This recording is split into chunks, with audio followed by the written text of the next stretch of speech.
Good Shepherd Higher Secondary School की ओर से आदित्य एजुकेशन चैनल पर स्टैंडर्ड 12th कॉमर्स के स्टैटिस्टिक्स सब्जेक्ट के सेकंड पार्ट के चैप्टर फर्स्ट प्रोबेबिलिटी के 10th वीडियो में आप सभी का स्वागत है।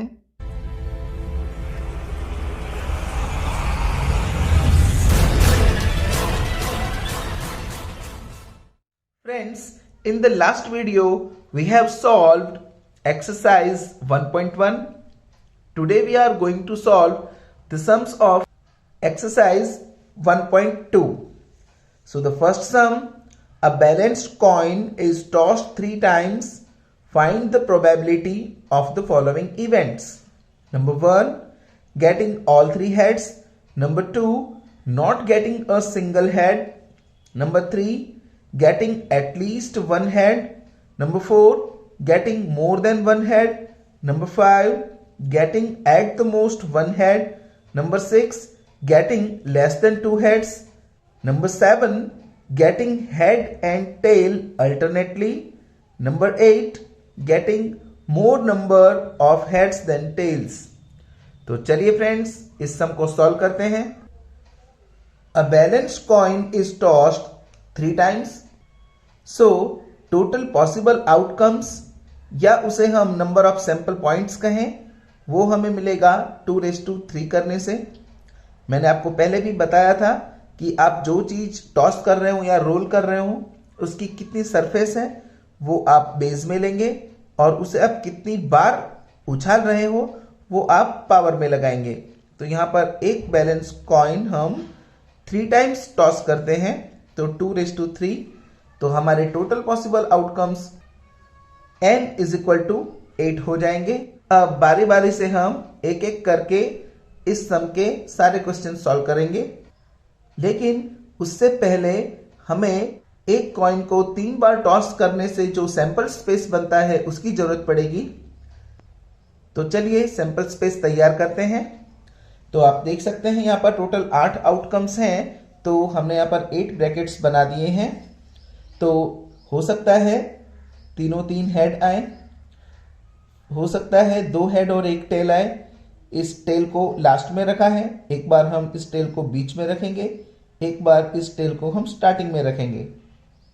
अब हो सकता है 2 टेल आए यानी HTT। अब आप देख सकते हैं हेड लेफ्ट साइड है, एक बार हम हेड को बीच में लेंगे और एक बार हम हेड को लास्ट में लेंगे। तो आप यहां देख सकते हैं पहले 3 हेड थे, फिर एक टेल, उसकी तीनों 3 पोजीशन हमने देख ली, लास्ट में, बीच में और पहले। इसके बाद 2 टेल्स थे, इस 2 टेल के साथ इस हेड की तीनों पोजीशन देख ली, पहले, बीच में और लास्ट में, और अब लास्ट में 3 टेल। तो फ्रेंड्स ये हमारा सैंपल स्पेस रेडी है। The first question is getting all 3 heads. तो आप यहां पर देख सकते हैं कि इन सभी आउटकम्स में से तीनों 3 बार हेड आपको कितनी बार मिलता है? तो आप देख सकते हैं सिर्फ 1 बार मिलता है, लेकिन इसे प्रेजेंट करने का तरीका कुछ इस तरीके से है। सबसे पहले हम इसे एक इवेंट का नाम देंगे। So let this event be A। So favourable outcomes M for event A is HHH। ऐसा सिर्फ 1 बार ही हो रहा है, इसलिए सिर्फ मैं 1 बार HHH लिखूंगा।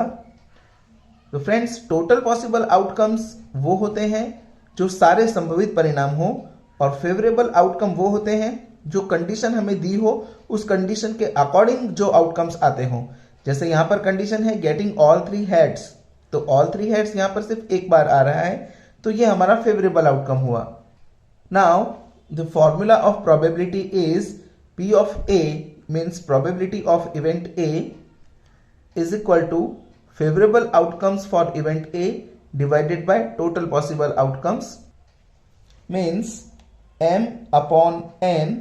M की वैल्यू है 1 और N की वैल्यू है 8। तो फ्रेंड्स यहां हमारी फर्स्ट क्वेश्चन की प्रोबेबिलिटी हमने फाइंड कर दी। Now we will go for the second question. Our second question is not getting a single head, यानी हमें एक भी हेड नहीं चाहिए। तो चलिए इसे भी एक इवेंट का नाम देते हैं। let this event be B. Now favorable outcomes M for event B means M में हमें इस इवेंट के फेवरेबल आउटकम्स चाहिए जिसमें आपको एक भी हेड नहीं चाहिए। तो चलिए एक बार फिर से हम सैंपल स्पेस पर नजर डालते हैं। तो आप देख सकते हैं कि आपको एक भी बार हेड ना मिले, ऐसा सिर्फ यहां पर होता है। यहां पर तीनों तीन आपको टेल मिलते हैं। तो हमारा फेवरेबल आउटकम्स एम में आप लिख देंगे टी मीन्स यहां पर आप देख सकते हैं कि एम की वैल्यू 1 है, यानी ऐसा सिर्फ एक बार सैंपल स्पेस में हो रहा था। So probability of event B is equal to M upon N. M की वैल्यू 1 और टोटल पॉसिबल आउटकम एन की वैल्यू है 8। तो फ्रेंड्स यहां हमारा दूसरा क्वेश्चन भी खत्म हुआ। Third question, getting at least 1 head, यानी हमें कम से कम एक हेड चाहिए। कम से कम एक हेड का मतलब उससे कम नहीं, उससे ज्यादा हेड होंगे तो चलेगा। तो चलिए सबसे पहले इसे भी एक इवेंट का नाम देंगे। Let this event be C. So favourable outcomes for event C M is equal to, तो इसके लिए एक बार हम फिर से सैंपल स्पेस पर नजर डालेंगे और उसमें देखेंगे कि कम से कम हमें एक बार हेड मिले ऐसे कितने चांसेस हैं। तो फ्रेंड्स यहां आप देख सकते हैं सिर्फ ये एक ऐसा चांस है जिसमें आपको एक भी हेड नहीं मिल रहा, बाकी सब में आपको कम से कम एक हेड तो मिल ही रहा है। कुछ ऐसे भी चांसेस हैं जहां आपको 2 हेड मिल रहे हैं और एक चांस ऐसा भी है जहां आपको 3 हेड मिल रहे हैं। तो इन टोटल 8 आउटकम्स में से 7 आउटकम्स ऐसे हैं जिसमें आपको हेड मिलता है। तो यही हमारे फेवरेबल आउटकम्स हैं। तो फ्रेंड्स ये वो सभी आउटकम्स हैं जहां आपको एटलीस्ट 1 हेड मिलता है। तो आपके m की वैल्यू हो गई 7 और n यानी टोटल पॉसिबल आउटकम्स हो गए 8। तो फ्रेंड्स आपकी probability of event C is 7/8। तो यहां पर ये क्वेश्चन भी खत्म हुआ। Now the fourth question, getting more than 1 head, यानी आपको एक से ज्यादा बार हेड चाहिए। तो इसे भी एक इवेंट का नाम देंगे। Let this event be D.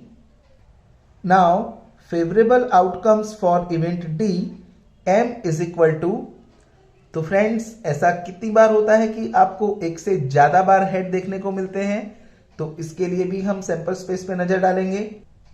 तो फ्रेंड्स आप यहां देख सकते हैं कि एक से ज्यादा बार हेड मिले, यानी एक से ज्यादा तो 2 हुए, तो 2 बार आपको यहां मिल रहा है, 2 बार यहां मिल रहा है, 2 बार यहां मिल रहा है और यहां पर आपको 3 बार मिल रहा है, यानी 3 भी एक से ज्यादा ही हुए। तो एक से ज्यादा बार हेड आपको इन 4 चांसेस में मिलते हैं। तो आप यहां देख सकते हैं आपके favourable outcomes m is equal to 4 होते हैं। Now probability of event d is equal to m की वैल्यू है 4 और n की वैल्यू है 8, सो 1/2। 4 1 जा 4, 4 2 जा 8, यानी 1/2। तो फ्रेंड्स यहां हमारा फोर्थ क्वेश्चन भी खत्म हुआ। Next question, fifth one, getting at the most 1 head, यानी आपको ज्यादा से ज्यादा एक हेड चाहिए, उससे ज्यादा हेड नहीं होने चाहिए, उससे कम होंगे तो चलेंगे। तो चलिए पहले तो हम इस इवेंट को भी एक नाम देंगे। Let this event be E. Now favourable outcomes for event E m is equal to, तो फेवरेबल आउटकम्स जानने के लिए हम एक बार फिर से सैंपल स्पेस को देखेंगे। तो फ्रेंड्स यहां आपको एट द मोस्ट 1 हेड चाहिए, यानी ज्यादा से ज्यादा एक हेड ही आपको चाहिए। एक से ज्यादा हेड होंगे वो आपके काम का नहीं है। तो यहां पर 3 हेड है, ये आपके काम का नहीं है। यहां पर 2 हेड है, ये भी आपके काम का नहीं है। यहां पर भी 2 हेड है, ये भी आपके काम का नहीं है। यहां पर भी 2 हेड है, ये भी आपके काम का नहीं है। तो यहां पर सिंगल हेड है, यानी ये आपके काम का है। यहां पर भी सिंगल हेड है, ये भी आपके काम का है। यहां पर भी सिंगल हेड है, ये भी आपके काम का है। और यहां पर एक भी हेड नहीं है, मतलब 0 हेड है, तो आप इसे भी लेंगे। क्योंकि आपको at the most one head कहा है, यानी ज्यादा से ज्यादा एक हेड, उससे ज्यादा हेड नहीं, उससे कम हेड होंगे तो चलेगा। तो आपके पास ज्यादा से ज्यादा एक हेड वाले ये 3 है और उससे कम यानी 0 हेड वाला ये है। तो ये 4 आउटकम्स आपको लिख देने हैं। तो फ्रेंड्स यहाँ वो चारों आउटकम्स मैंने लिख दिए हैं। तो m इज इक्वल टू 4 हुआ। Now probability of event E is equal to m by n। तो m की वैल्यू है 4 और n यानी टोटल पॉसिबल आउटकम्स वो है 8। तो यहां पर भी आपको 1/2 आंसर मिलता है और फिफ्थ क्वेश्चन भी यहां पर खत्म हो जाता है। Now the sixth question, getting less than 2 heads, यानी आपको 2 से कम हेड्स चाहिए। तो सबसे पहले इस इवेंट को भी हम एक नाम देंगे, let this event be F। So favourable outcomes of event F, M is equal to, इसके लिए हम एक बार फिर से सैंपल स्पेस को देखेंगे। तो आप यहां देख सकते हैं लेस देन 2 हेड्स यानी 2 से कम हेड वो आपको यहां देखने को मिलते हैं, और यहां पर एक भी हेड नहीं यानी 0 हेड है, तो वो भी 2 से तो कम हुआ ही। तो सेम यही 4 आउटकम्स आपको 6 क्वेश्चन के लिए भी लिखने हैं। तो m की वैल्यू आपको मिलेगी 4। Now the probability of event F m by n, तो m की वैल्यू है 4 और n की वैल्यू है 8। तो यहां पर भी आपका आंसर आएगा 1/2। Now the seventh question, getting head and tail alternately. तो फ्रेंड्स अल्टरनेटली का मतलब होता है एक के बाद एक, यानी हेड टेल हेड या टेल हेड टेल, यानी कोई भी 2 हेड या टेल एक साथ नहीं आने चाहिए, उसे हम अल्टरनेटली कहते हैं। तो चलिए इस इवेंट को भी एक नाम देंगे, let this event be G। So favourable outcomes for event G, M is equal to. तो चलिए फ्रेंड्स सैंपल स्पेस में एक बार फिर से हम नजर डालेंगे और देखेंगे कि अल्टरनेटली हेड और टेल कितनी बार आता है। तो फ्रेंड्स आप यहां देख सकते हैं, एक बार तो आपको यहां देखने को मिलेगा और एक बार आपको यहां देखने को मिलेगा, यानी HTH एंड THT। इसके अलावा आपको अल्टरनेटली हेड और टेल देखने को कहीं नहीं मिलते।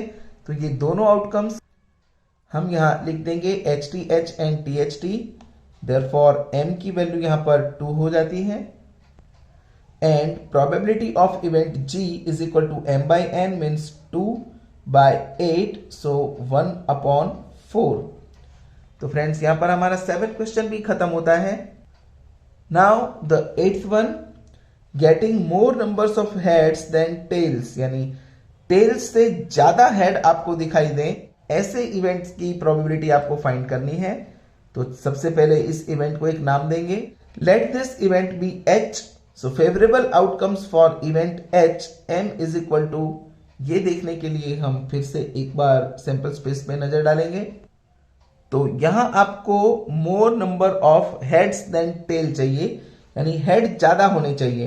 तो आप इस आउटकम को लेंगे, यहां पर भी टेल से हेड ज्यादा है, ये आउटकम भी आएगा। यहां पर भी टेल से हेड ज्यादा है, ये आउटकम भी आएगा। और यहां पर तो टेल है ही नहीं, मतलब टेल यहां पर 0 है और ये 3 है, यानी ये टेल से ज्यादा है, तो आपको ये आउटकम भी लेना होगा। तो ये चारों आउटकम आप लेंगे, यानी m इज इक्वल टू 4 हुआ। Now the probability of event H is equal to m by n, m की वैल्यू 4, n की वैल्यू 8, 1/2। तो फ्रेंड्स यहाँ एक्सरसाइज 1.2 का फर्स्ट क्वेश्चन खत्म होता है। इसी के साथ आज का वीडियो भी हम यहीं खत्म करते हैं। अगर आज की वीडियो से रिलेटेड आपको कोई भी डाउट या क्वेरी हो तो आप मुझे कमेंट बॉक्स में पूछ सकते हैं, या आप मुझे मेरे मेल आईडी पर भी अपने क्वेश्चंस पूछ सकते हैं, या आप मुझे इंस्टाग्राम पर भी डीएम कर सकते हैं। अगर अभी तक आपने चैनल सब्सक्राइब नहीं किया है तो प्लीज इसे सब्सक्राइब करिए और बेल आइकन का बटन प्रेस करिए ताकि आपको हमारे अगले वीडियो का नोटिफिकेशंस मिल सके। अगर आपको वीडियो पसंद आया है तो प्लीज उसे लाइक करें, अपने फ्रेंड्स में शेयर करें और अपना वैल्यूएबल कमेंट हमें दें ताकि हमें ऐसे ही मोटिवेशन मिलता रहे। बहुत जल्द मुलाकात होगी आपसे अगले वीडियो में, जिसमें हम एक्सरसाइज 1.2 के और बाकी के सम्स सॉल्व करेंगे। So don't miss the next video. तब तक के लिए पढ़ाई करें, सुरक्षित रहें। Good bye.